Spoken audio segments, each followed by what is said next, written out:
آپ نے ایک اور بات بھی کی تھی اپنے کتاب میں، کنٹرولڈ کیوس. یہاں پر جو ملیٹنسی ہوتی ہے، یہاں پر جو ٹیررزم ہوتے ہیں، اگین میں ایک پختون ہوں and I can personally feel it کہ یہ کس طرح ہوتا ہے. تو یہ بھی کنٹرولڈ ہوتا ہے، لائک یہ بھی پاور سینٹرز کے ہاتھوں سے کچھ کوئی چیز نکل نہیں جاتی. تو ایسے ہی ہے. And I would like to tell something like from this point I would like to say something about the nature of the power centers and like some racism that is inherent to them. مطلب آپ کچھ لوگوں کو اس طرح classify کرتے ہیں کہ لوگ یہ ہمیشہ کیوس میں رہیں گے، اس علاقے کے ایک خاص علاقے کے لوگ ہمیشہ کیوس میں رہیں گے، اور یہ مطلب ان کی زندگی جو ہے وہ انسانوں کی طرح رہے گی نہیں. that sort of racism کہ ایک خاص علاقے کے لوگ ہی آپ اس کنٹرولڈ کیوس کا شکار بناتے ہیں. تو دیکھیے، پرائمریلی تو میں پہلے ایک بات آپ سے کر دوں.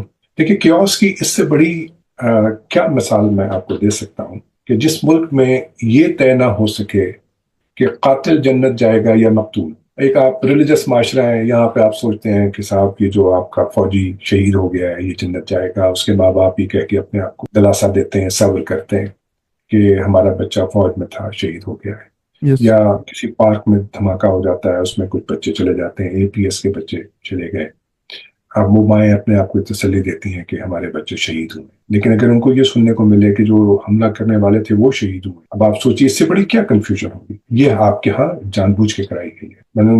ریکارڈ پہ ہیں آفیشلز جنہوں نے یہ کہا کہ یہ ہمارے بازو شمشیر زن ہے. ریکارڈ پہ ذرا ناراض ہو گئے ہیں مگر ہمارے بازو شمشیر زن ہے. And he was right.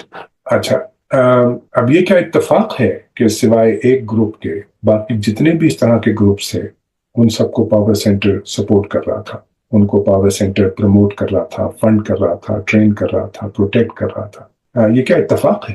ایسا اتفاق تو نہیں ہوتا. یس.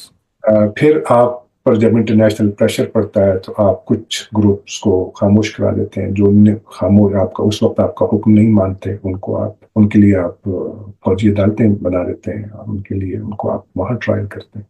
وہ why they couldn't be trialed in an ordinary court Yes. because they had information which they didn't want to go into an ordinary court. So یہ chaos بڑا engineered, manufactured, orchestrated chaos ہے. Yes.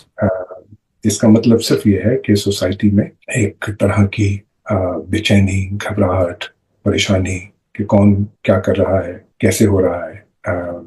آپ کو نظر آتا ہے کہ یہ ایک مسجد کا مولوی ہے جو کچھ یہ کر رہا ہے. Yes. لیکن وہ مسجد کا مولوی نہیں ہے. Yes.